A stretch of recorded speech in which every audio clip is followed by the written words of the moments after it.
अस्सलाम वालेकुम। क्लास 7 हमारा जो आज का टॉपिक है वो है सेट। सेट का थोड़ा क्लियर करता हूँ आपको कि सेट होते क्या हैं। असल में collection of things in a complete information, वो क्या होता है बेटा, सेट होता है। तो उससे हम सवाल को सॉल्व करना है। अब सेट में आपके पास 3 से 4 चीज़ें बताऊँ, ये सवाल को जरा कंसंट्रेट से समझिएगा। यही सवाल आपके 7 में है, यही 8 में है, यही 9 में, मैट्रिक में, सब में यूज होंगे। कुछ टर्मिनोलॉजीज हैं वो आपको समझनी है। सबसे पहले ये कहलाता है यूनियन और इसका मतलब होता है सीक्वेंस। उसके बाद ये सिंबल है इंटरसेक्शन, इसका मतलब है तरकीब से लिखना। उसके बाद ये आता है डॉट लगा हुआ होता है किसी पे इस तरह स्ट्रेट लाइन, ये कहलाती है कॉम्प्लीमेंट। ठीक है बेटा, इसका मतलब होता है सेपरेट करना, और ये माइनस साइन इसका मतलब भी क्या होता है, सेपरेट करना। और एक और होता है स्ट्रेट ट्रायंगल की तरह बना होता है। ये 5 नाम है इसके। डेल्टा भी कहते हैं इसको, एरिया भी कहते हैं इसको, ट्रायंगल भी कहते हैं इसको, चेंजिंग भी कहते हैं, और अभी जो हम इसमें यूज कर रहे हैं इसको कहते हैं सिमेट्रिक डिफरेंस।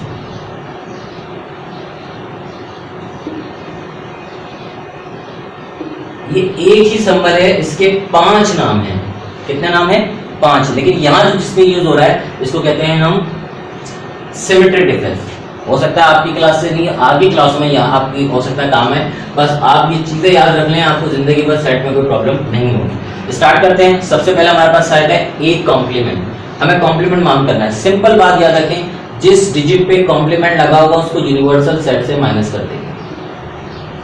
जिस सेट पे ये कॉम्प्लीमेंट लगा होगा उसको यूनिवर्सल सेट से माइनस कर देंगे। अब यहाँ पर किस पे कॉम्प्लीमेंट है? ए पर, तो ए कॉम्प्लीमेंट को क्या करेंगे, यूनिवर्सल से माइनस कर देंगे। तो ए कॉम्प्लीमेंट निकालना है। यूनिवर्सल सेट हमारे पास क्या होगा, A B C D E F G. हम लिखेंगे A B C D E F G minus, और ए सेट क्या है, F A C E, F A सी ई।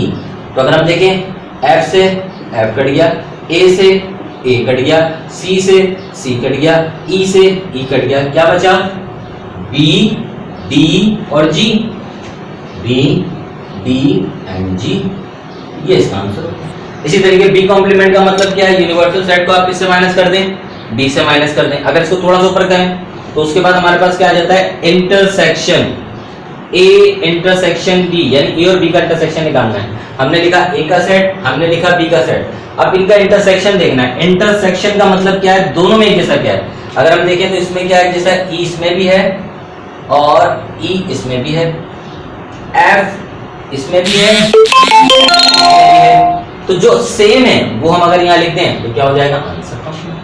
अगला सवाल देखें, ए यूनियन बी का whole complement. A union B का होल कॉम्प्लीमेंट। होल कॉम्प्लीमेंट का मतलब है आपको इस पूरी वैल्यू को यूनिवर्सल सेट से माइनस करना है। लेकिन जब इस तरह सवाल हो तो पहले हम ब्रैकेट सॉल्व करेंगे। ब्रैकेट में क्या लिखा हुआ, A union B, A set लिखेंगे, बी सेट लिखेंगे, दोनों का यूनियन निकालेंगे। यूनियन का मतलब क्या होता है, तरतीब से लिखना।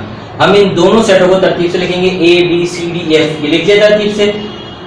ये हमारे पास ए यूनियन बी आ गया। लेकिन हमें ए यूनियन बी नहीं निकालना, हमें क्या निकालना है, ए यूनियन बी का होल कॉम्प्लीमेंट। तो जो हमारे पास यूनिट लिखा वो लिखा माइनस ए यूनियन बी लिख दिया। यूनिवर्सल सेट भी गिवन है, ए माइनस बी भी गिवन है, बीच में माइनस का साइन है। माइनस का मतलब है कट कर दे, कट कर दे सबको। कट करने के बाद एंड में सब कट जाएगा, ए बी भी कट, ए कट जाएगा, सी कट जाएगा, डी ई एफ जी सेम में कट जाएगा।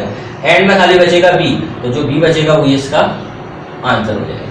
इस पेज पे हमने क्या क्या पढ़ा, हमने यूनियन के सवाल पढ़ लिए। यूनियन का मतलब क्या है, तरतीब से लिखना।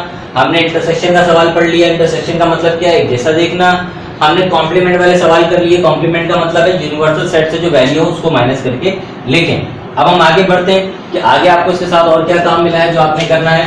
ये पेज तो हो गया, ये नेक्स्ट पेज है। इसमें हमें क्या करना है, A complement, intersection, B complement. यानी हमें क्या करना है, ए कॉम्प्लीमेंट भी निकालना है, बी कॉम्प्लीमेंट भी निकालना है, और इंटरसेक्शन उनका निकालना है। तो मैंने आपको बताया है कि ए कॉम्प्लीमेंट का मतलब क्या होता है, जिस पे भी यूनिवर्सल सेट वो कॉम्प्लीमेंट, उसको यूनिवर्सल सेट से क्या कर देते हैं हम, माइनस कर देते हैं। अगर हम यहाँ देखें, यहाँ हमारे पास ए कॉम्प्लीमेंट है और बी कॉम्प्लीमेंट है, तो हम पहले ए कॉम्प्लीमेंट सॉल्व करते हैं। ए कॉम्प्लीमेंट कैसे सॉल्व होगा? Union minus A. B complement कैसे सॉल्व होगा? Union minus B. Universal set लिखा, माइनस लिखा, ए सेट लिख दिया। यूनिवर्सल सेट लिखा, माइनस लिखा, बी सेट लिख लिया। उसके बाद काट कैंसिल करेंगे, ए से ए कट गया, बी नहीं है, सी से सी कट गया, ई से ई कट गया, एफ से एफ कट गया, क्या बचेगा? B D G. B D G answer. यहां देखें सब सेम है, अब इसको भी हम कैंसिल करेंगे। कैंसिल कैसे होगा? ई से ई कटा, जी से जी कटा, डी से डी से डी कटा, एफ से एफ कटा, क्या बचा? ए बी सी।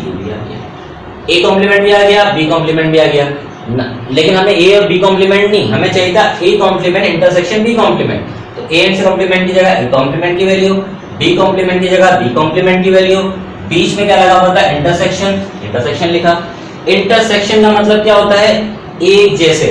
क्या मतलब होता है? एक जैसे। दोनों में जैसे क्या है? बी इसमें भी है, बी इसमें भी, एक दफा लिखते हैं आंसर। आगे बढ़ाएं इसको, तो ये सवाल भी एज इट इज करना है आपने, यूनियन और इसको। आगे देखें, अगर ये सवाल यहां हम इसको रोकें, अब हमें क्या करना है? यहां पे हमें सेट को चेंज कर दिया, सवाल वही है, मेथड भी वही है, नंबर चेंज हो गए। मतलब पहले जो डिजिट्स थे वो थे ए बी सी डी, अब वो नंबर्स में आ गए, तो नंबर्स में पहले बनाने पड़ेंगे हमें। उन्हें क्या कहा है? Given the set A x is a positive even integer less than 10।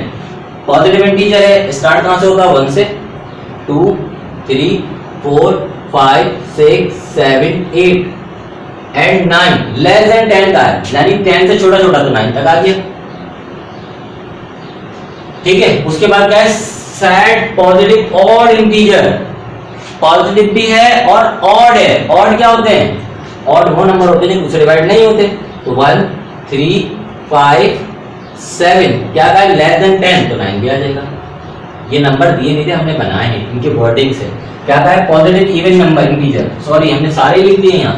Even का है, इवन का मतलब क्या होता है? 2 4 6 और 2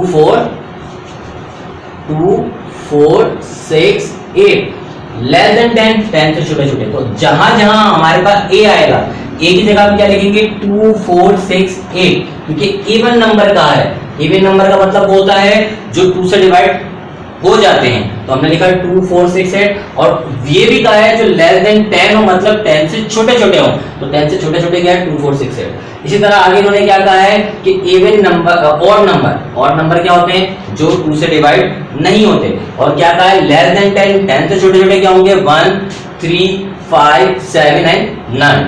आगे देखते हैं, हमने ये ए और बी निकाल लिया। यूनिवर्सल सेट क्या कहा है इन्होंने? Positive integer. ना यहाँ इवन है ना यहाँ ऑड है, तो मतलब ना इवन ना ऑड, तो सारे नंबर आएंगे 1 2 3 4 5 6 7 8 9 और लेस देन 10 है तो 9 तक आ जाएगा। ये पूरा हो गया। अब इसको सवाल सॉल्व करने हैं। सवाल सारे के सारे एज इट इज वैसे ही हैं जैसे आपने पहले सॉल्व किए, वही सॉल्व करना है। आपको कहा ए यूनियन बी का होल कॉम्प्लीमेंट निकालें, अलग बी कॉम्प्लीमेंट, तो ए सेट ये लिख दिया हमने, यूनिवर्सल सेट दिया हुआ है। बी कॉम्प्लीमेंट निकालेंगे, बी कॉम्प्लीमेंट कैसे निकलेगा? Union minus B, universal set minus B set, cut करेंगे, कट करके जो आंसर आएगा वो क्या होगा? बी सेट, उसको ए के साथ यूनियन निकाल लेंगे तो इसका आंसर आ जाएगा। अगले पेज पर अगर हम जाएं, क्लास आज हम फिजिक्स से रिलेटेड वर्किंग करेंगे स्टार्ट, और फिजिक्स से रिलेटेड टॉपिक्स हमारे जिनको डिस्कस करेंगे।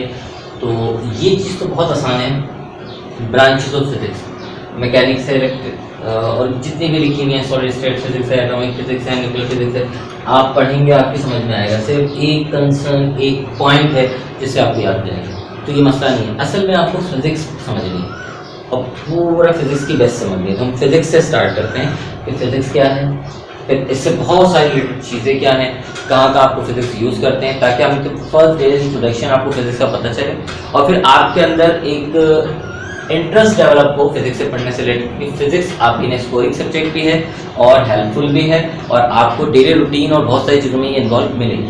सबसे पहले हम फिजिक्स की बात करें तो फिजिक्स है क्या? असल में फिजिक्स जो है वो क्या है? वो साइंस की ब्रांच है जो इफेक्ट करती है, स्टडी है किसकी? Properties of matter. हम किसकी बात करते हैं कि हम स्टडी करते हैं किसकी? प्रॉपर्टीज की, किसकी? मैटर की एनर्जी की और इंटरसेक्शन बिटवीन देम, और इनके दरमियान जो इंटरेक्शन होता है, जो इनका इंटरेक्शन है, उस इंटरेक्शन से जो चीजें बनती हैं, बिगड़ती हैं, टूटती हैं, जो होती हैं, उनके बारे में हम बात करते हैं, फिजिक्स है। अब कुछ एग्जांपल फिजिक्स के लिए लेते हैं, क्योंकि ये पढ़ाना मेरा मकसद भी नहीं है, क्योंकि आप ये पढ़ोगे तो आपको ऐसे ही याद हो जाएगा। फिजिक्स को थोड़ा सा हम स्ट्रॉन्ग करके अपने माइंड में रखना है कि फिजिक्स है क्या। फॉर एग्जाम्पल अगर मैं आपसे कहूँ, कभी आपने सोचा होगा कि एक पत्थर ले आप, तो लिया आपने और पत्थर लेके पानी में डाले, पानी में डालेंगे तो पत्थर कहाँ चला जाएगा? पानी के अंदर चला जाएगा। एज इट इज अगर आप क्या करें कि आप एक कुर्सी लें, यहाँ से उठाएं, कहीं से भी जाओ, पानी में से डाल दें, कुर्सी भी कहाँ चली जाएगी? पानी के अंदर चली जाएगी। आप अपना मोबाइल लें, मोबाइल को रख दें पानी में, वो भी चला जाएगा। मतलब जो चीज़ पानी के अंदर डालें वो पानी के अंदर चली जाएगी। कभी आपने सोचा ही है? ऐसा ही है ना। लेकिन इतने बड़े बड़े जो पानी के जहाज हैं वो पानी की सतह पे कैसे तैरते रहते हैं? ये भी तो है, सोचिए कैसे। भाई आप चलते हैं, मैं भी चल रहा हूँ, आप भी चलते हैं, पूरी दुनिया में हर बंदा चलता है, लेकिन कभी सोचा आपने जो छोटे से बच्चे नन्हे जो न्यूली बॉर्न होते हैं, थोड़े बड़े होते हैं, वो क्यों नहीं चलते? या जो बड़े बच्चे होते हैं, मतलब बड़े बच्चों से मुराद एजेड होते हैं, वो चलते हैं, फिर जो एज होती रहती है वो बूढ़े हो जाते हैं, वो क्यों नहीं चलते? ऐसा है ना, नहीं चला जाता, सहारा चाहिए, क्यों? ये सब चीजें फिजिक्स से रिलेट करती हैं।